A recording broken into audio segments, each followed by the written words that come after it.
cuando Inés Romero, 32 años, rubricó los papeles del divorcio sin derramar una sola lágrima frente al hombre que la había pisoteado durante 7 años de matrimonio. Sergio Álvarez dio por hecho que había salido victorioso. Pensó que ella se marcharía con las manos vacías, hecha añicos, a llorar en algún piso triste y pequeño mientras él brindaba por su nueva libertad junto a su amante de 25 años.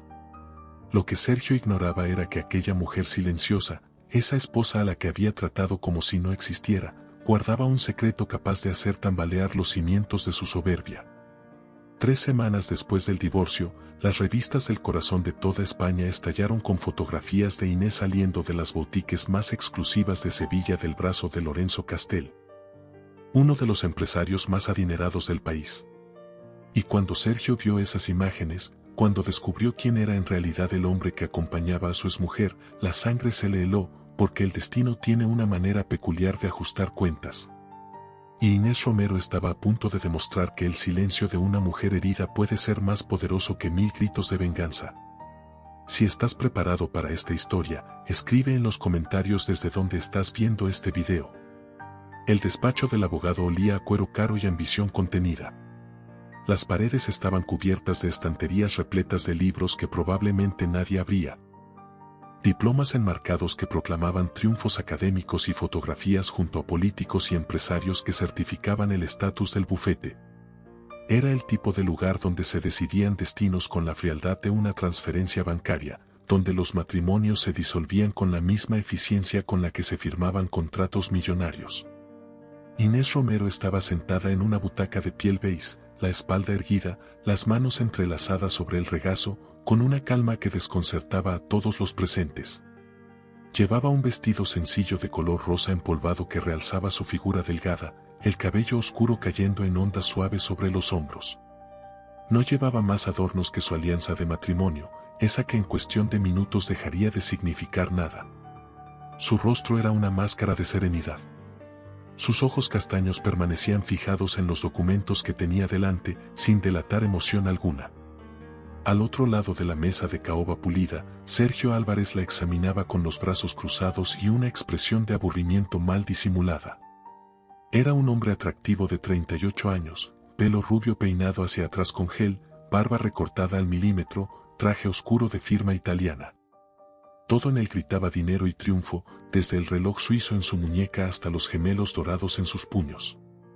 Era director financiero de una importante promotora sevillana, un puesto que le había proporcionado un estilo de vida que él consideraba merecido y que su esposa, en su opinión, jamás había sabido valorar. 7 años de matrimonio se liquidaban en aquella sala con la misma falta de ceremonia con la que habían transcurrido. Sergio apenas recordaba el día de su boda, una ceremonia discreta en un juzgado, porque Inés no tenía familia que invitar y él no había querido gastar dinero en algo que consideraba una formalidad prescindible. Ella había llegado con un vestido blanco comprado en rebajas, los ojos encendidos de esperanza y amor. Él había aparecido pensando en la reunión de trabajo que tenía esa misma tarde. Desde el principio, Inés había sido invisible para él. La conoció en una cafetería cercana a su oficina, donde ella trabajaba de camarera mientras estudiaba diseño gráfico en sus ratos libres. Era guapa de una forma sutil, no llamativa, el tipo de belleza que se descubre con el tiempo en lugar de deslumbrar al instante. Sergio se fijó en ella porque necesitaba a alguien que se encargara de su piso, que le tuviera la cena lista, que estuviera disponible cuando le apeteciera compañía. El matrimonio fue una solución práctica, una manera de tener una esposa presentable sin el esfuerzo de construir una relación real. E Inés cumplió su papel a la perfección durante 7 años. Dejó sus estudios cuando él le dijo que no servían para nada, que para qué iba a perder el tiempo con algo que nunca le daría dinero. Abandonó su trabajo cuando él decidió que no quedaba bien que su mujer sirviera cafés. Se convirtió en la sombra ideal, siempre ahí, pero nunca estorbando, siempre dispuesta, pero jamás exigente. Sergio nunca se tomó la molestia de conocerla de verdad. No sabía cuál era su color preferido, ni qué música la emocionaba, ni qué imaginaba cuando se quedaba mirando por la ventana con esa expresión lejana que él confundía con vacío. No sabía que Inés leía poesía por las noches cuando él dormía, que llenaba cuadernos de dibujos que escondía en el fondo del armario, que lloraba en silencio en el baño cuando él la ignoraba durante días enteros. Lo que Sergio sí tenía claro era que estaba cansado de ella. Hacía 2 años que había iniciado una aventura con Carla, una becaria de su empresa 20 años más joven. Carla era lo contrario a Inés, ruidosa, exigente, ambiciosa, le hacía sentirse joven y poderoso. No le importó que Inés hubiera descubierto los mensajes, las facturas de hoteles, los aromas de perfume ajeno en sus camisas. De hecho, casi sintió alivio cuando ella finalmente lo enfrentó 3 meses antes, con la voz quebrada y los ojos llenos de lágrimas. Él esperaba gritos, platos estrellándose, amenazas. En cambio, Inés simplemente le preguntó si quería el divorcio. Y cuando él contestó que sí, que era lo mejor para ambos, ella asintió en silencio y se fue a dormir al cuarto de invitados. Desde entonces no volvieron a tocar el tema hasta ese día. El abogado de Sergio, un hombre calvo y sudoroso que cobraba 500 euros la hora, detallaba los términos del acuerdo con una satisfacción mal disimulada. Inés no solicitaba nada, ni la vivienda, ni pensión compensatoria, ni parte de los ahorros. Solo quería marcharse con su ropa y sus libros. El abogado de Inés, un chico joven recién salido de la facultad al que ella había encontrado por internet, parecía incómodo ante la situación, pero no intervenía. Sergio no daba crédito a su suerte. Había anticipado una guerra. Tenía preparados argumentos para demostrar por qué ella no se merecía nada. Incluso había contratado a un detective para buscarle algún escándalo que pudiera utilizar en su contra. Pero Inés no peleaba. Inés simplemente firmaba cada hoja que le acercaban con una caligrafía firme y pausada, sin levantar la vista, sin mostrar reacción. Cuando estampó su firma en el último documento, Inés se deslizó la alianza hasta sacarla del dedo y la dejó sobre la mesa con un leve tintineo metálico. Sergio siguió el gesto con una mezcla de alivio y algo que no quiso reconocer como culpa. Ella se puso en pie, tomó su bolso y, por primera vez en toda la reunión, lo miró directamente a los ojos. En aquella mirada no había odio. No había dolor ni rencor. Había algo que Sergio no supo descifrar, algo que se parecía demasiado a la compasión, como si ella supiera algo que él ignoraba por completo. Y luego, sin una sola palabra de despedida, Inés Romero salió del despacho y de su vida. Sergio se dejó caer en la silla con una sonrisa de satisfacción.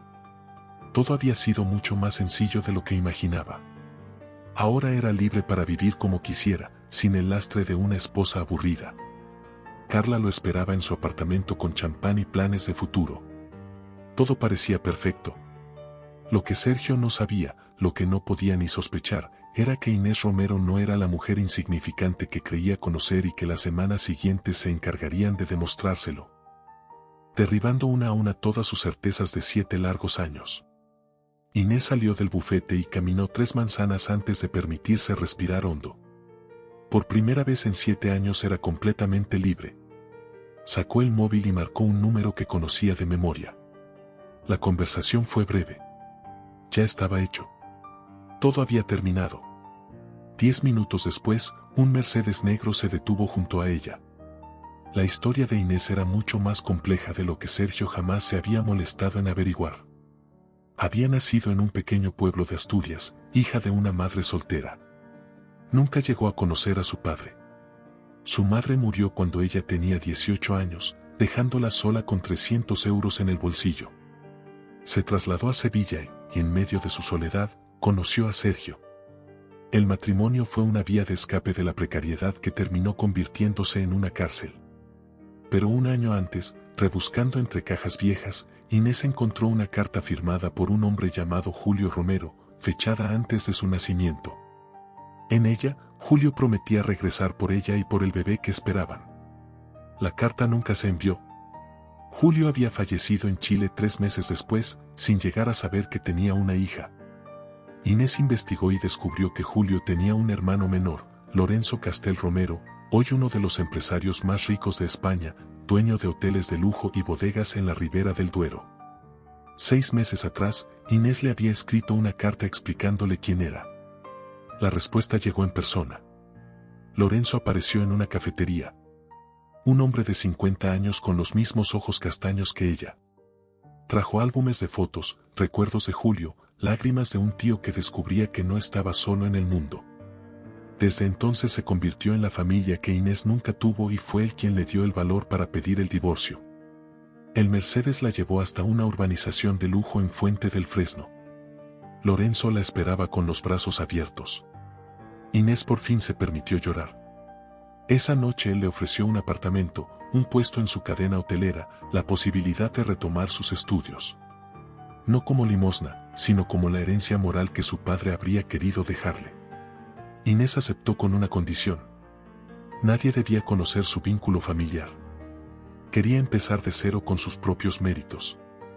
Un sábado de mayo, tío y sobrina decidieron ir de compras para celebrar el primer mes de la nueva vida de Inés.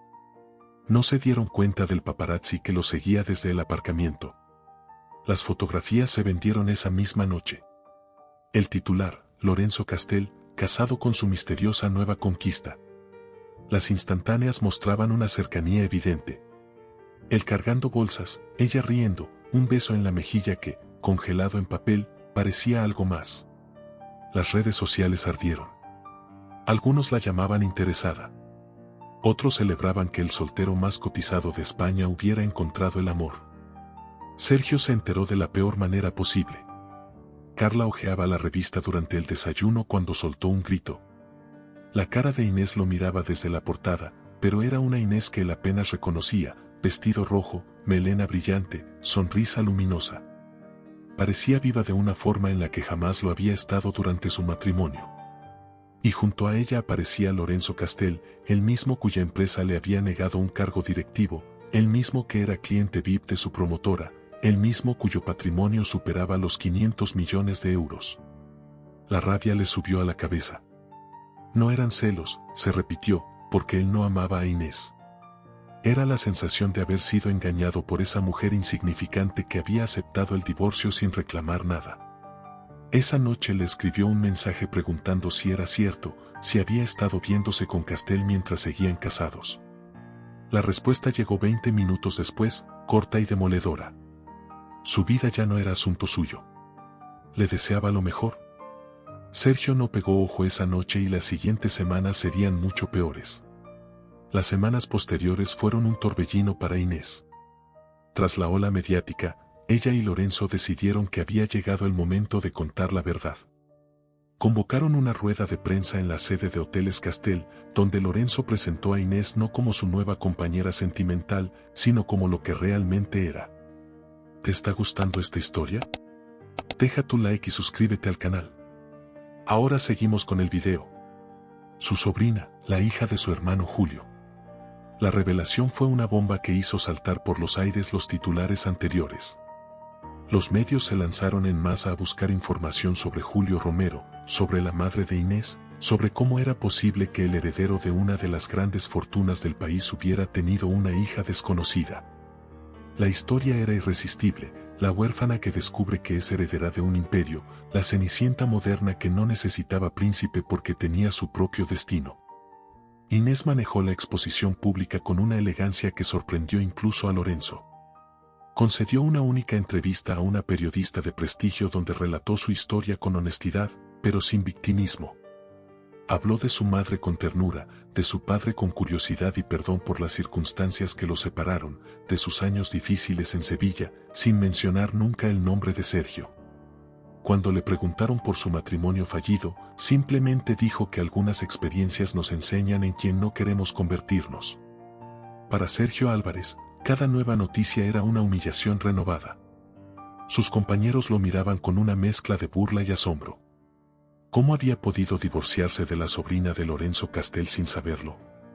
¿Cómo se le había escapado una mujer que resultó ser heredera de cientos de millones? Las preguntas lo perseguían a todas partes. En la oficina, los murmullos se apagaban cuando él pasaba, pero nunca lo bastante rápido.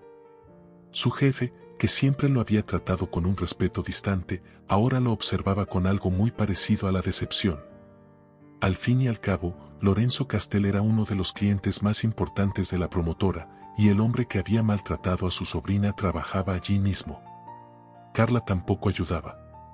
Lo que comenzó como una aventura excitante se transformó en una convivencia tensa, llena de reproches. Ella le exigía atención y regalos que él ya no podía permitirse, ahora que vivía solo pagando un alquiler demasiado alto. Le echaba en cara haber dejado marchar a una mujer millonaria por ella, como si él hubiera podido saber algo que la propia Inés nunca reveló. Pero lo peor estaba aún por llegar. Un mes después de la rueda de prensa, Sergio recibió una llamada de recursos humanos. Le pedían que subiera a la sala de reuniones de la planta ejecutiva. Cuando llegó, encontró a su jefe, al director de recursos humanos y a un abogado de la empresa, esperándolo con rostros graves. Le explicaron que Hoteles Castel había rescindido todos los contratos con la promotora. No ofrecieron motivos oficiales, pero el mensaje era evidente. Y aunque la empresa no podía despedirlo solo por ese motivo, la reestructuración que seguiría a la pérdida de un cliente tan importante convertía su puesto en prescindible. Le propusieron un paquete de indemnización y la opción de dimitir voluntariamente para no manchar su currículum. Sergio firmó los documentos con las manos temblando, la ironía de la situación quemándole por dentro. Él había hecho firmar a Inés unos papeles de divorcio que la dejaban sin nada. Ahora era él quien rubricaba su propia caída.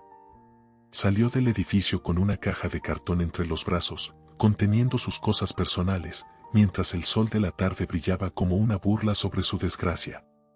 No tenía dónde ir. El piso que compartía con Carla era de ella, pagado por sus padres. Sus ahorros se habían ido en gastos ostentosos y en mantener un tren de vida que ya no podía sostener. Por primera vez, Sergio Álvarez se sintió invisible y detestó cada segundo de esa sensación. Los meses siguientes fueron los más duros de su vida.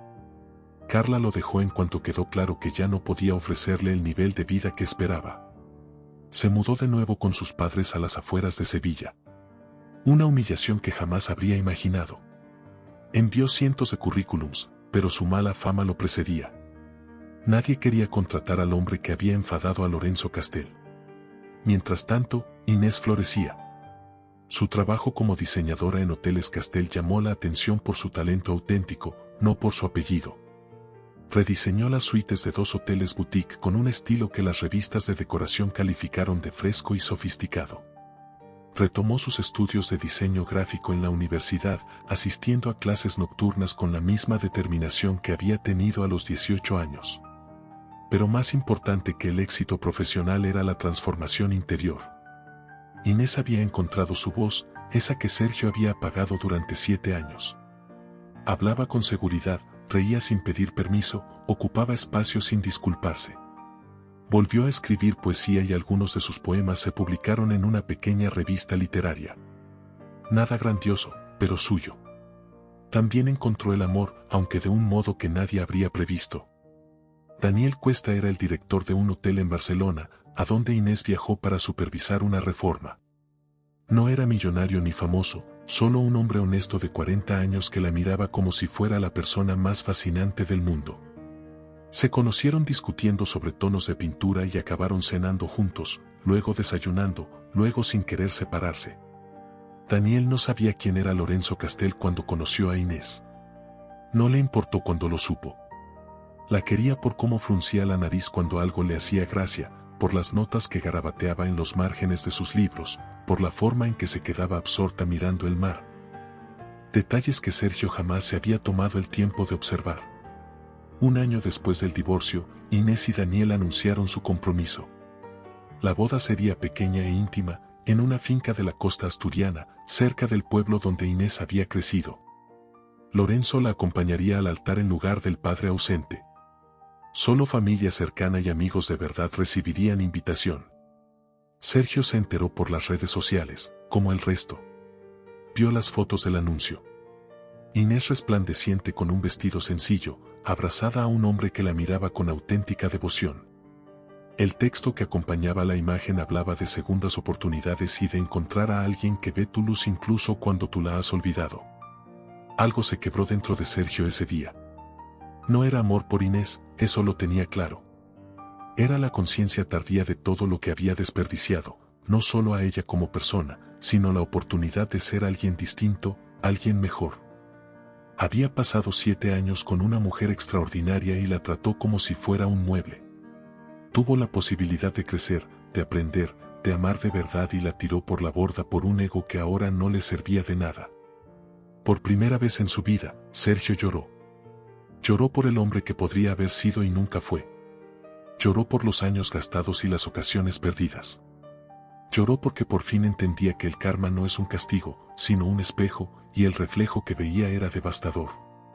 No intentó contactar con Inés. Sabía que no tenía derecho. Pero en la soledad de su antigua habitación de adolescente hizo algo que jamás había hecho, miró de frente sus propias acciones, no para justificarse, sino para comprender. Y en ese proceso doloroso encontró las primeras semillas de algo parecido a la redención.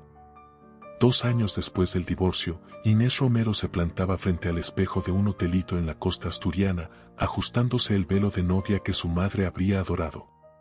Por la ventana veía el mar Cantábrico, el mismo mar que había marcado su infancia de escasez, pero también de amor incondicional. Hoy se casaba con Daniel y su corazón estaba tan lleno que casi dolía. Lorenzo entró en la habitación con los ojos brillantes, diciéndole que Julio estaría orgulloso, que su madre estaría orgullosa, que él lo estaba más de lo que podía expresar. Inés lo abrazó durante largo rato, agradecida por la familia que el destino le había devuelto de la forma más inesperada. La ceremonia fue sencilla y profunda. Los invitados eran pocos, pero cada uno representaba algo verdadero en la vida de Inés. Compañeros de trabajo que se habían convertido en amigos, vecinos del pueblo que la recordaban de niña, la familia de Daniel que la había acogido como a una hija. No había prensa ni fotógrafos profesionales, solo instantes auténticos capturados por los móviles de quienes los querían. Cuando Daniel e Inés intercambiaron sus votos, ella habló de cómo había aprendido que el amor real no te borra, sino que te ayuda a resplandecer. Habló de segundas oportunidades y de la valentía de empezar de nuevo. Habló de gratitud por un camino que, aunque lleno de espinas, la había traído exactamente donde necesitaba estar. Daniel prometió verla siempre, escucharla siempre, recordarle su valor cada vez que el mundo intentara hacerla dudar. Prometió ser su compañero tanto en las tormentas como en los días de calma, construir una vida en la que ambos pudieran crecer sin dejar de ser ellos mismos. Entre los asistentes, nadie echó en falta a Sergio Álvarez. Nadie lo mencionó ni pensó en él. Se había convertido por fin en aquello que siempre había hecho sentir a Inés, invisible. Pero la historia no acaba ahí. 3 años después de la boda, Inés recibió una carta. No llevaba remitente, pero reconoció la letra al instante. Era de Sergio. La carta no suplicaba perdón ni una nueva oportunidad. No intentaba excusar lo ocurrido. Simplemente contaba. Contaba que había pasado 2 años en terapia enfrentándose a demonios que ni sabía que tenía. Contaba que había encontrado trabajo en una pequeña empresa familiar, lejos del mundo corporativo que había alimentado lo peor de él. Contaba que había aprendido lo que significa ser invisible y que, al fin, comprendía, aunque tarde, el daño que causó. Le deseaba una felicidad genuina.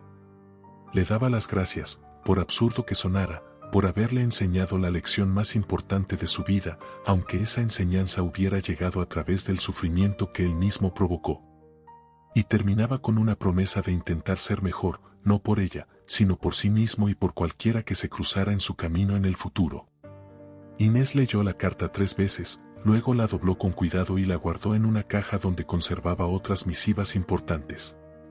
La de su padre a su madre, las primeras notas de amor de Daniel, la invitación a su propia boda. No respondió. No era necesario.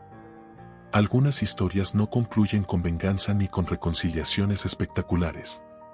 Terminan con el silencio de quien ha encontrado la paz y ya no necesita que el pasado legitime su presente. Inés había construido una vida llena de amor, propósito y alegría.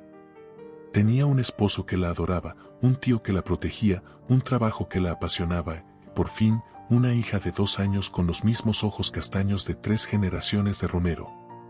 Había aprendido que la mejor justicia no es la que destruye al otro, sino la que te permite levantar algo hermoso sobre las ruinas de lo que un día ardió.